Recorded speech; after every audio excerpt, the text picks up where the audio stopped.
అందరికీ నమస్కారములు. ఈరోజు గుణింతపు గుర్తులు గుణింతం ఎలా ఏర్పడుతుందో తెలుసుకుందాం. ప్రతి పొల్లు హల్లు అచ్చులతో చేరి రూపాంతరం చెందినదే గుణింతం.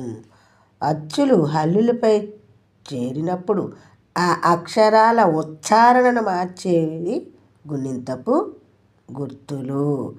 ఇవి హల్లుకు కొన్ని పైన వ్రాయాలి, కొన్ని హల్లుకు ప్రక్కన వ్రాయాలి.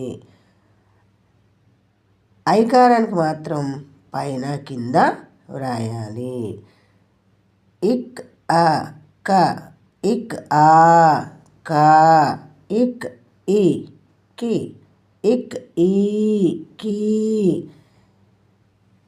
ఇక్ ఏ కే, ఇక్ ఏ కే, ఇక్ ఓ కో, ఇక్ ఓ కో, ఇక్ ఔ కౌ.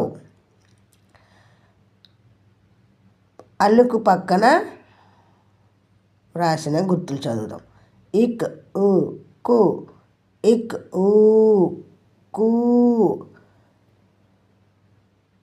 ఇక్ డ్రు క్రూ, ఇక్ డ్రూ క్రూ, ఇక్ కం, ఇక్ అహ కహ. ఐకారానికి మాత్రం పైన హల్లుకి పైన కింద రాయాలి. ఇక్ ఐ కై. ఇవి గుణింతపు గుర్తులు.